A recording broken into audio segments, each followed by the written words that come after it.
Chapter 3, The Daily Life of the Monks, Part 5. The day's work would begin about 7 o'clock. In the winter it continued until 3 in the afternoon, making an 8-hour day. In the summer there was a long intermission while the sun was high and hot, but 2 hours of it were occupied in study. During the day the church bell rang for the offices of terce and sext and nones, but these were brief services, and men who were hard at work at a distance stopped where they stood and said them under the sky. There was a bite of breakfast called mixtum, a piece of bread and somewhat wherewith to wash it down, which was served before the work of the day began to those who were so old or so young as to be unfit for their tasks without it.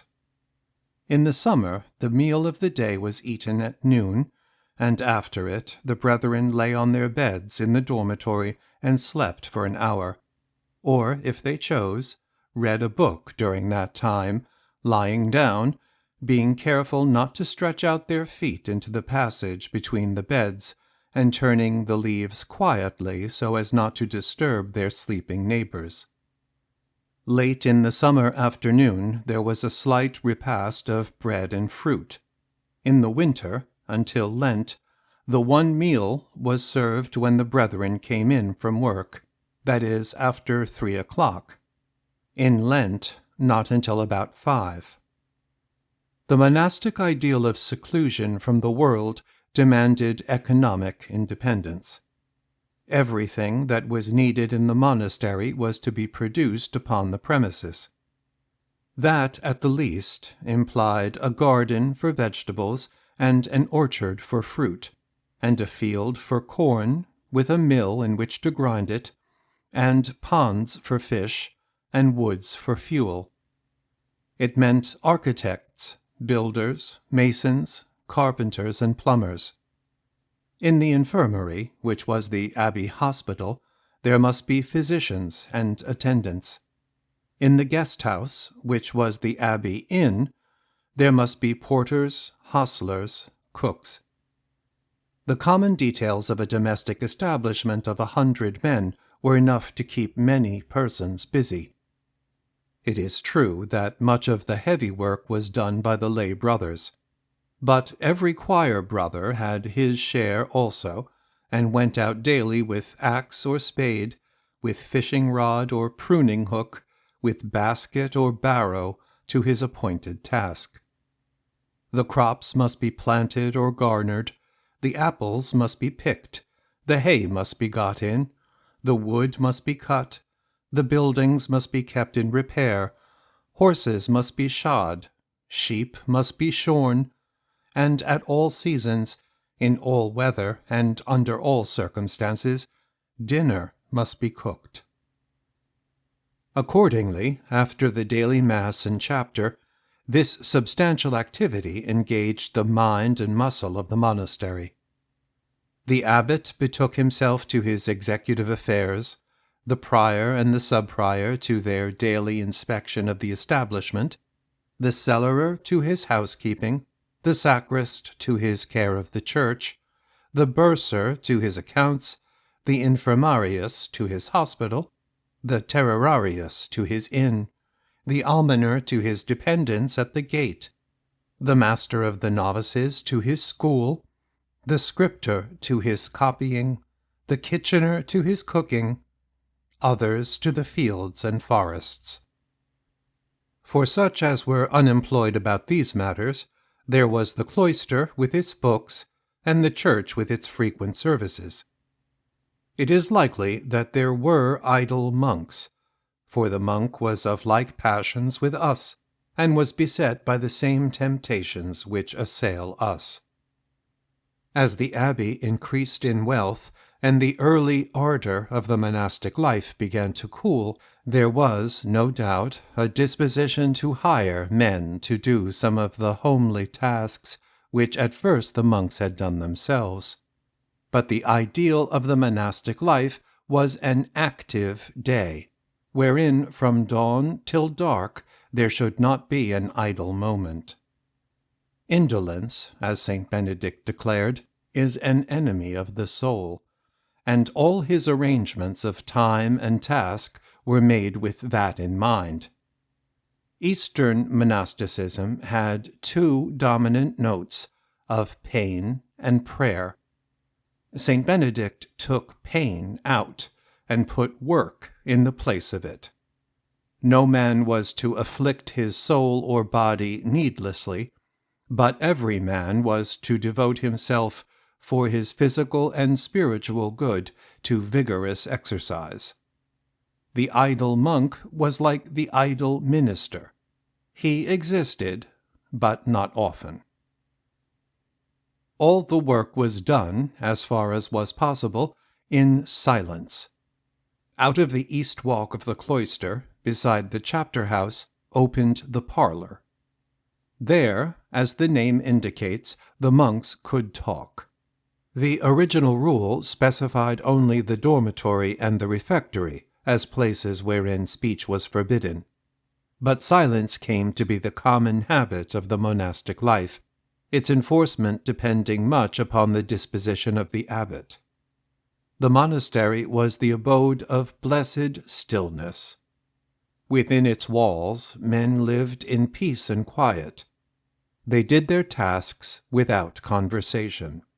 They read their books and ate their meals, thinking their own uninterrupted thoughts. They sat in the cloister, where the wind and the sun played in the grass, and were altogether undisturbed. It was not so much a penitential as a protective silence, good for the soul and restful. There was even a bit of quiet pleasure in the midst of these silent labors. In the south walk of the cloister, between the dormitory stairs and the refectory, was the warming house, the abbey fireside. Here, in the cold weather, the monks came to warm their hands. The abbot had a fireplace of his own, the cellarer had one in his office, and the infirmary and the guest-houses were cheerfully warmed. But the common brotherhood had but this one hearth. Here was concentrated all the heat of the place, in the huge fireplaces. One of these great openings is now blocked, having been disused before the suppression, when the number of monks was growing smaller, but the other is still ready for a load of logs, whose smoke would pour out of the tall chimney. Two large openings in the west wall gave some heat to the refectory. Here, in the warming house, in Advent, the brothers kept a, quote, solemn banquet of figs and raisins, cakes and ale, end quote, of whose celebration at Durham it is said that there was, quote, no superfluity or excess, but a scholastical and moderate congratulation amongst themselves, end quote. A door in the southwest corner opened upon a little court. The wood house stood in the eastern part of it, and a wooden bridge from the refectory corner led across the river. Over this bridge came the stout brothers in their gowns of brown or white, their arms full of wood. At Durham, near the warming house, there was a garden and a bowling alley. The muniment room at Studley Royal contains, among its treasures, a book of accounts of the bursar, kept in the time of Abbot Greenwell, 1442 to 1471. There it appears that they had, quote, a pair of clavichords, end quote, at the abbey, the pianoforte of the Middle Ages. This would seem to imply domestic music. Somebody must have played while the brethren stood about and sang. There are also various records of fees paid to persons who went about the country from abbey to castle, from manor house to market square, for the entertainment of their neighbours. Minstrels came from Beverley, with those of Lord Arundel, of Lord Beaumont, of Lord Fitzhugh, even of the king, who not only sang, but acted as conjurers, gymnasts, contortionists, and variety showmen. Sometimes the audience of the abbey was given to a storyteller, fabulator, quote, the storyteller of the Earl of Salisbury, end quote, with selections from the 100 Merry Tales or the Gesta Romanorum. Players came from Thirsk and Ripon. Sometimes the entertainer was a jester, or, as they said, a fool. One of the bursar's items shows a payment of 4d, quote, to a fool called Solomon who came again, end quote. These diversions would perhaps be given on the Cellarer's Terrace, that is, in the space to the west of the cellarium, which was once enclosed within a wall, from the church porch to the cellarer's office.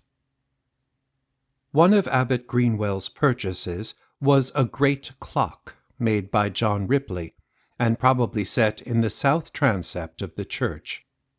In the middle of the hot day in summer, after the service of sext, and late in the afternoon in winter, after nones, when the clock pointed to the proper hour, a bell in the cloister rang for dinner, either a bell or a board struck with a mallet.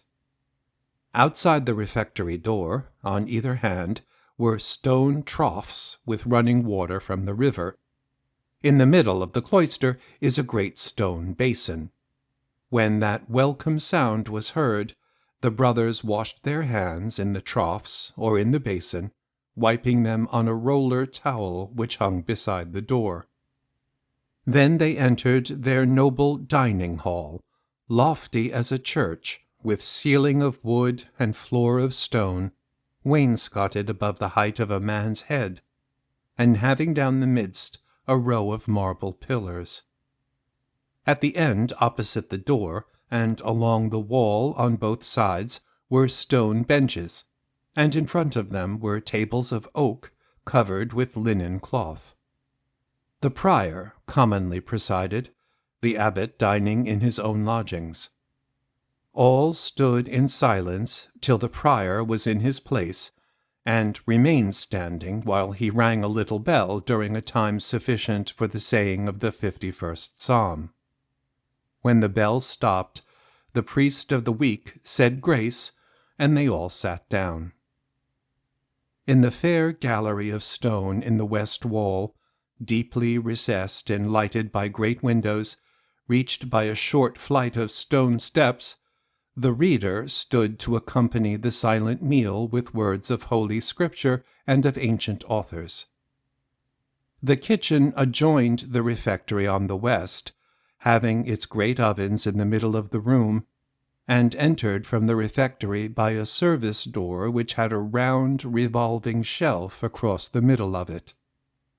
Between the door to the gallery and the door to the kitchen there was perhaps a sideboard, and in the corners toward the cloister were cupboards for cups and plates and spoons, each provided with a sink.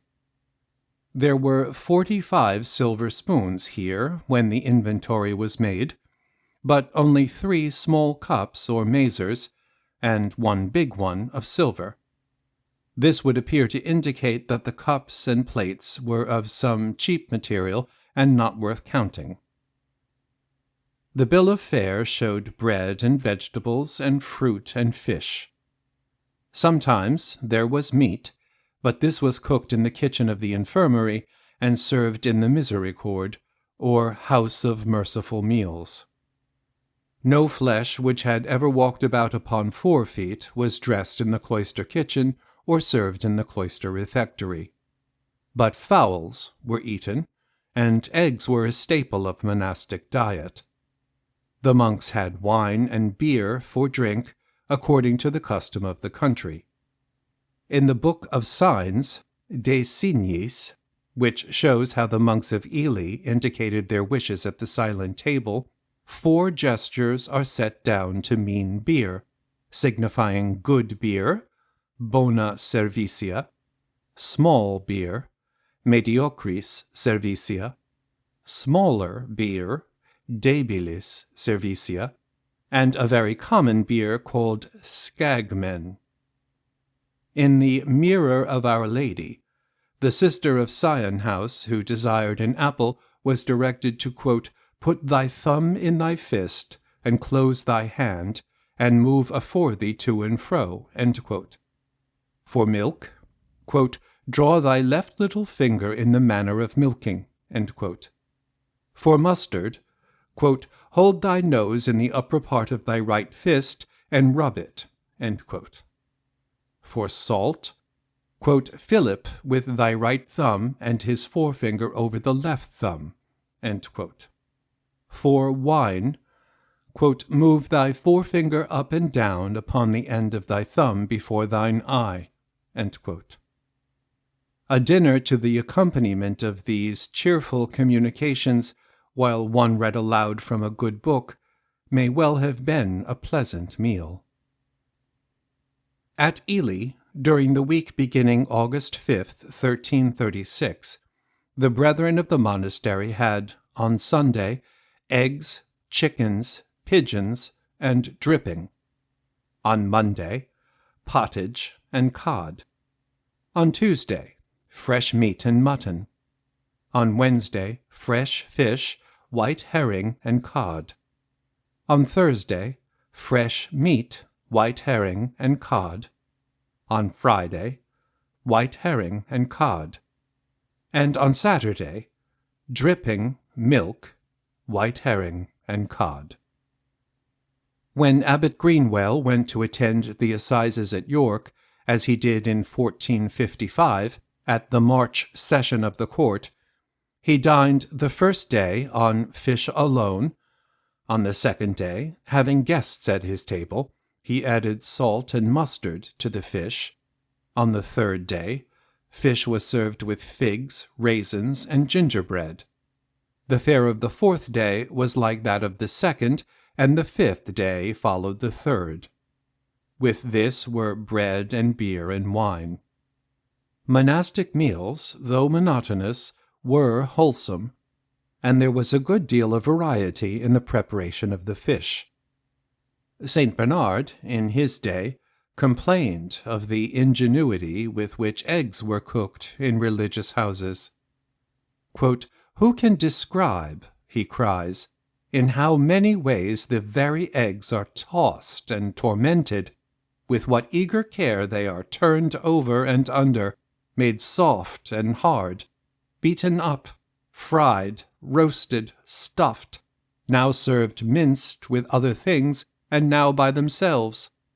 The very external appearance of the thing is cared for, so that the eye may be charmed as well as the palate." As the monasteries increased in wealth, there would be a constant temptation to dine more abundantly.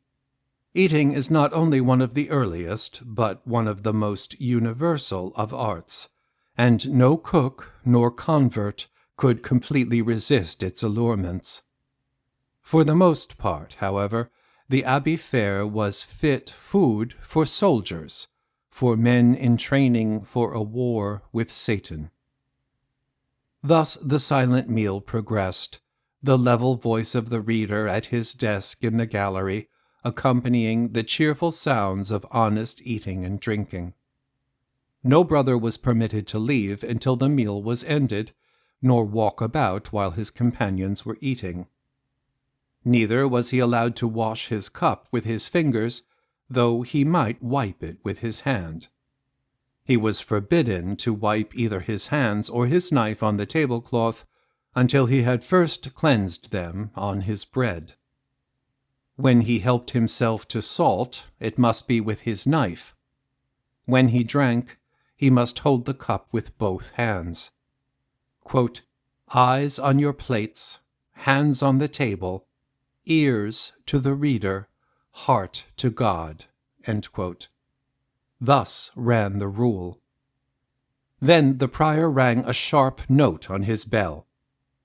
If the great mazer of silver with a gilt band, which is mentioned in the inventory, was a grace cup, then it was at this moment that it went its round, each brother lifting it to his lips, holding its two handles. Then, two by two, they marched into the church and said the Miserere psalm.